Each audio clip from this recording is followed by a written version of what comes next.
اچھا علامہ صاحب، آج کوئی بھی مسئلہ سر درد ہے یا کوئی بھی ایشو بنتا ہے، سب سے پہلے چیز ہوتی ہے پیناڈول کھا لیں. بے شک.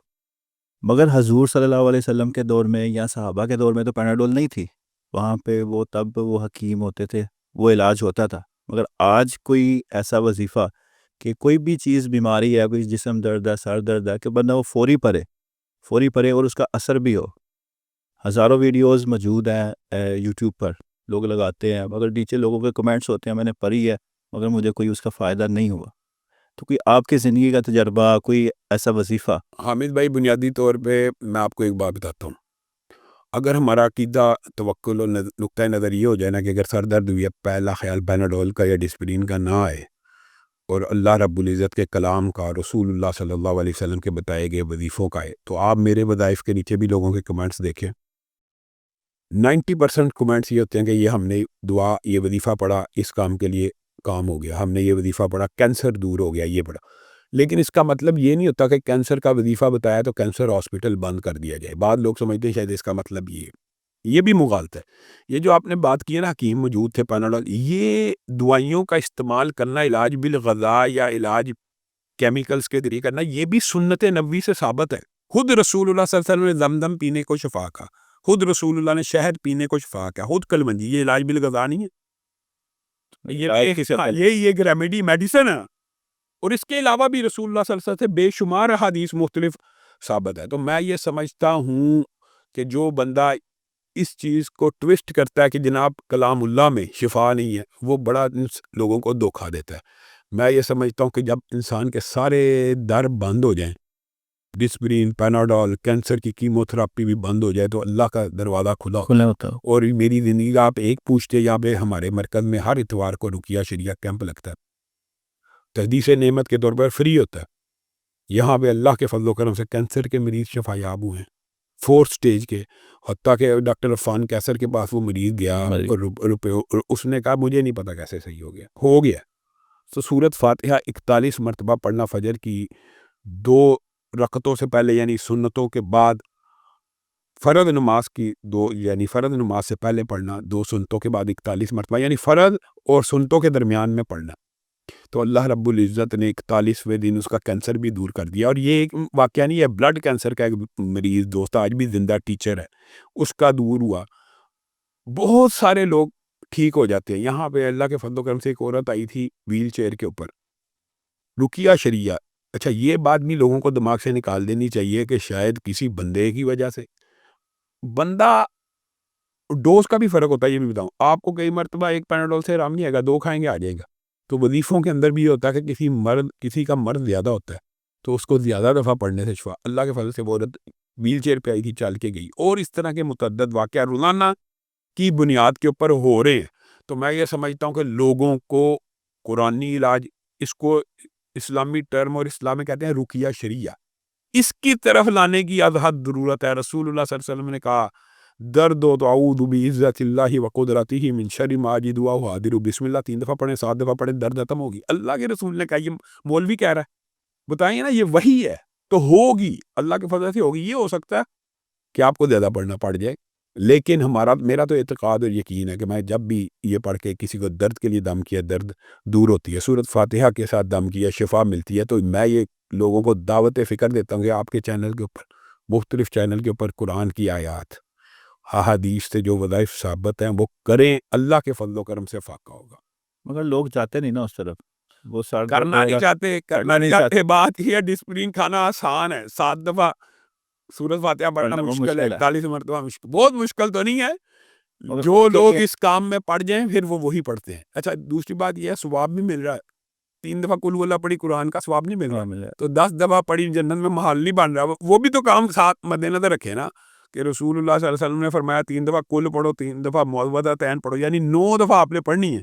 تو آپ کو کوئی چیز نقصان نہیں پہنچا سکتی. یہ کوئی چھوٹی بات ہے؟ یعنی جمیع مخلوقات میں سے بسم اللہ الذی لا یضر مع اسمہ شیء فی الارض ولا فی السماء وهو السمیع العلیم، یہ پڑھو، آپ کو کوئی نقصان نہیں پہنچا سکتی. تو حضرت عثمان کی آپ کو پتہ یہ روایت ہے، تو ابان بن عثمان نے ان کو فالج ہو گیا. تو لوگوں نے دیکھا یہ تو بسم اللہ الذی لا یضر کا وظیفہ بتایا کرتے ہیں، اس کو کیسے فالج ہو گیا؟ تو وہ خود کہنے لگے، ہاں اس لیے میری طرف دیکھتے ہو، میں تمہیں بتاتا ہوں. اس دن میں غصے میں تھا اور میں پڑھنا بھول گیا.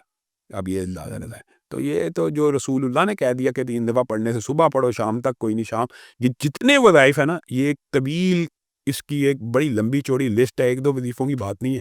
اللہ کے فضل و کرم سے ہر بیماری کا قرآن اور سنت میں بھی وظیفہ موجود ہے. اگر انسان اس کو اختیار کرے گا تو مل جائے گا. دیکھیں میڈیسن میں بھی تو ہر بیماری کا علاج دریافت نہیں ہوا, لیکن کچھ کا ہو گیا کہ اس خوراک سے, اس کیمیکل سے, اس کا تو یار اللہ کے بندے, اللہ کے کلام میں بھی تو بیماریوں کی شفا ہو سکتی ہے. کہ اللہ تعالیٰ کہہ رہا ہے وَنُنَزِّلُ مِنَ الْقُرْآنِ مَا هُوَ شِفَاءٌ.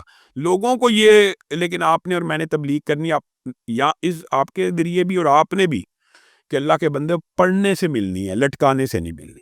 نہ دم لٹکانے سے شفا ملتی ہے, نہ شہد لٹکانے سے, نہ کلونجی لٹکانے سے ملتی ہے, تو کھانے سے اور ان کو پینے سے ملتی ہے. اسی طرح قرآن کو بھی لٹکانے سے نہیں ملنی, پڑھنے سے مل جانی.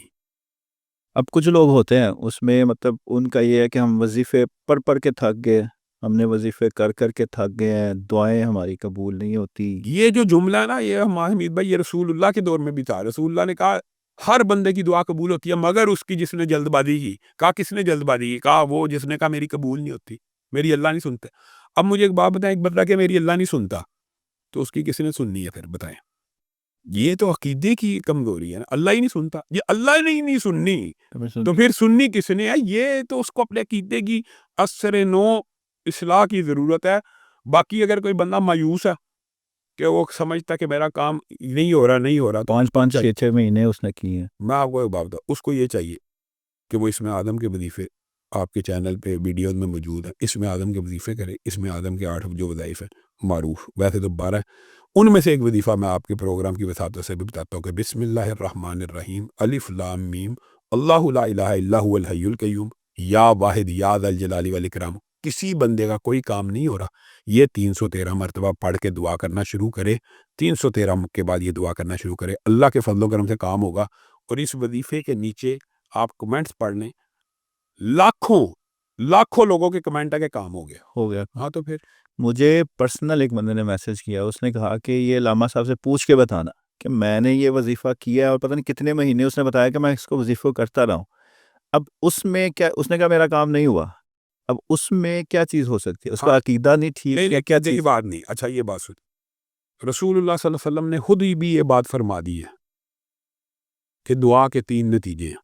بندہ مومن کی دعا رد نہیں ہوتی. یہ بات, پہلی بات تو یہ عقیدہ کہ اللہ تعالیٰ کو پکارا رد نہیں ہوتا. کیا پھر وہی بات جو تقدیر کی بھی ہم نے بحث کی ہے تھوڑی سی.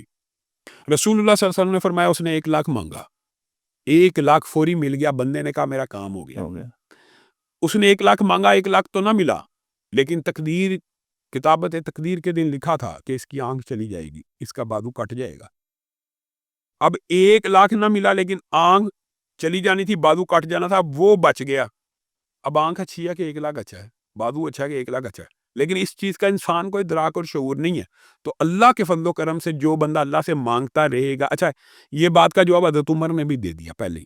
حضرت عمر نے کہا جیسے تقدیر میں یہ بات لکھی ہے کہ پانی پینے سے پیاس بجھتی ہے, کھانا کھانے سے پیٹ بھرتا ہے, اسی طرح دعا کرنے سے قبول ہوتی ہے, کیونکہ اللہ دعا کی توفیق ہی اسے دیتا ہے جس کی قبول کرنی ہو. تو اس کے آنے والے حادثات, اس کی زندگی کی مشکلات ٹل رہی ہیں. اور اگر یہ 2 نتیجے نہ ہوں تو رسول اللہ نے فرمایا کل قیامت کا دن ہوگا جس وقت انسان ایک نیکی کے پیچھے بھاگ رہا ہوگا, اس دن نیکیوں کے پہاڑ انسان کے سامنے لائے جائیں گے. وہ کہے گا اللہ یہ کیا, یہ تو میں نے کی نہیں. تو رب تعالیٰ فرمائیں گے کہ یہ وہ تیری دعائیں ہیں جو زندگی میں قبول نہ کی, اس لیے رکھی ہوئی تھی تاکہ تو جہنم سے بچ جائے. اس وقت انسان کہے گا کاش میری زندگی میں ایک دعا بھی قبول نہ ہوئی ہوتی. تو اصل کامیابی تو ارب سال کی زندگی ہے. تو یہ عقیدے سے دعا کریں, اللہ کے فضل و رحمت سے کام